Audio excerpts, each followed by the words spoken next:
Hello and welcome to my wellness emails.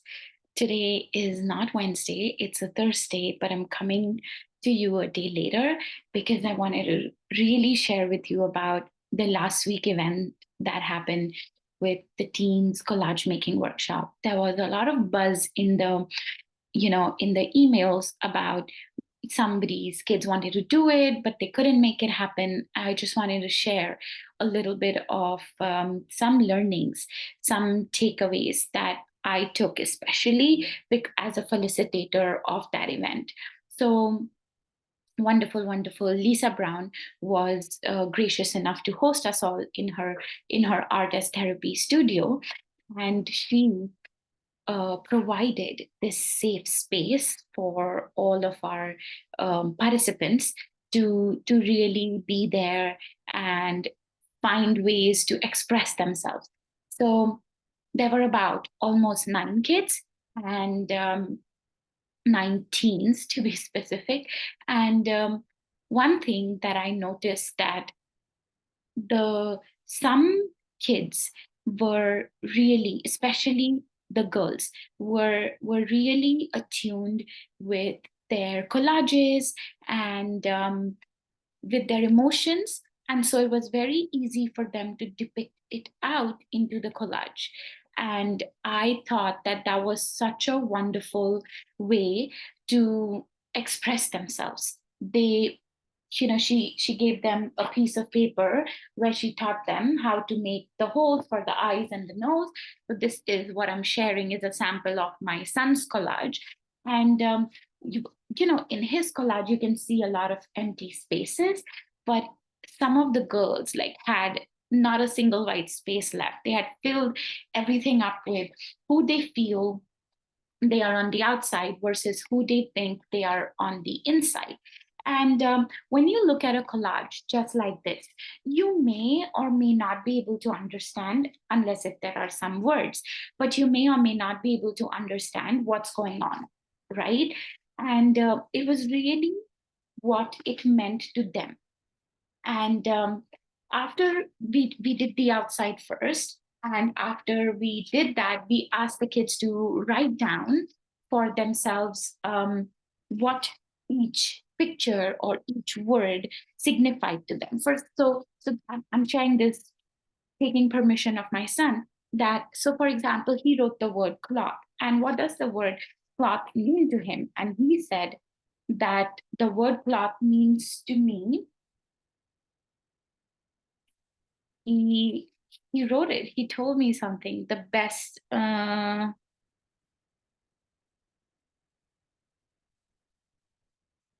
The cloth means that I can adapt, and I would have never thought that. And so it's really what it means to them and how they perceived what they perceived.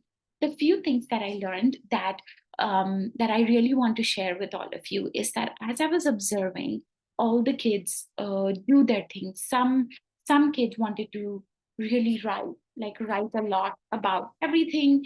They the inside of the mask, the outside of the mask, but some kids were like didn't write anything, and they were still, when me and Lisa asked them that what does these images that you have put mean to you, and they were said like things like, I don't know, maybe it just looks cool. So those are really the kids who are still learning to feel and understand their emotions. As adults, we all know it's not that easy to be able to understand what we are feeling in every given moment of our time. So um, it takes time for kids to really start labeling their emotion. And I see their feelings.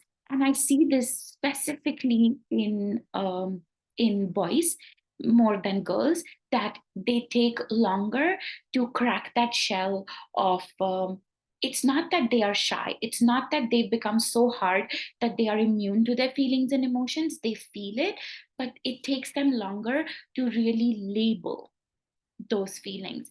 And just doing this, what became so clear to me that we need to equip our kids more and more with opportunities like this, where they can understand what they are feeling and be able to write that out.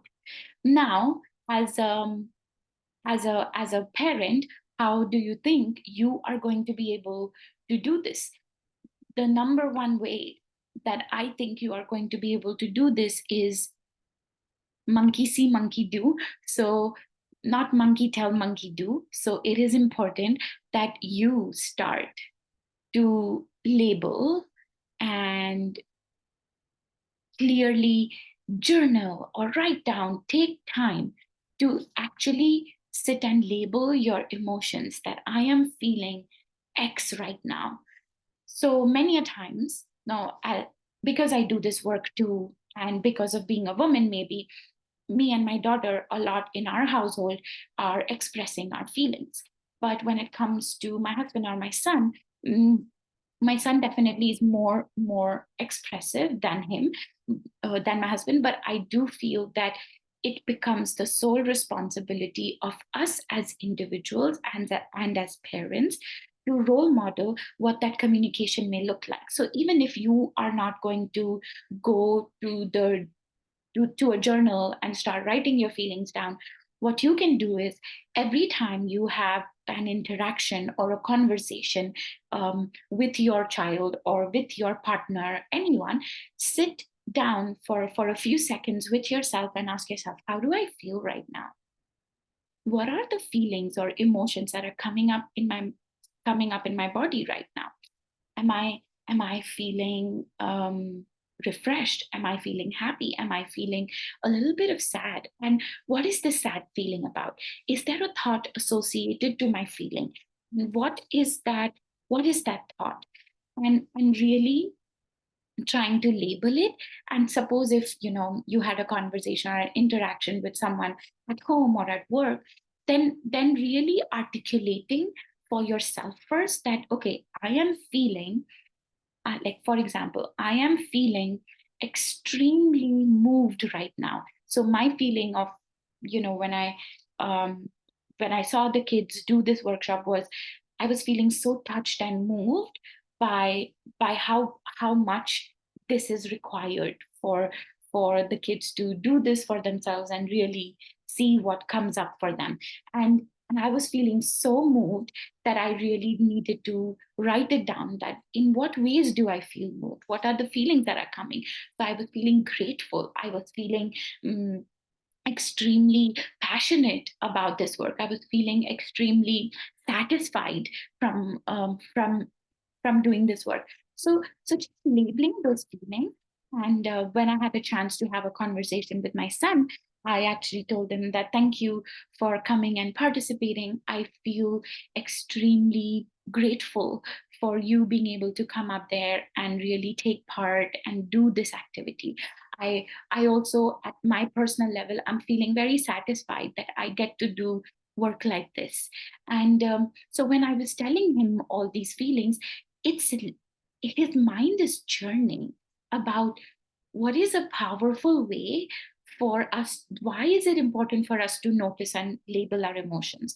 And then how can we express it? So just doing that is leading by example of when this happened, or when we were doing this together, or when we fought together, this is how I really felt. And taking the responsibility on you and not blaming it onto them. So obviously, you can tell them that when you said this, I felt this, but it's what you felt. It's not what it's not what they did that's highlighted, but it's what you felt that's highlighted. And then talking to them about how do they feel about this. And so really my biggest learning is that how, as parents of teens, or parents in general of any age kid, how can we become more expressive? How can we become more aware about our emotions and our feelings? And how can we label them more for us so that we can find ways to better communicate with our children? So many a times when we are into argument with our kids, what is the first thought that comes to our mind? Is that, oh my God, he said this and he triggered this in me, so I'm feeling like this. But truly it's not about you. It's about maybe they were feeling something, they had a thought before they interacted with you that caused them to feel like this. So I think that there is a huge scope in this to be able to work on yourself, and also help our children be more interactive with us. But I think that little by little, every moment, we can help our kids really express themselves. And with time, the expression of self starts coming with a lot of compassion, with a lot of grace, with a lot of maturity, and with a lot of respect, both for me and the other person to whom I'm trying to communicate my needs or my feelings, with time.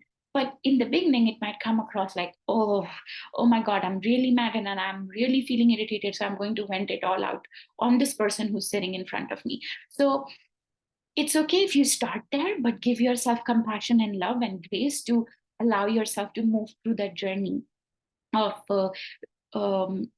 take move through that journey of really coming to a point where you will be able to communicate your feelings and your needs very very effectively. So this was my biggest learning, is that how can we as parents help our teens, or help our kids communicate their feelings, label their emotions more effectively.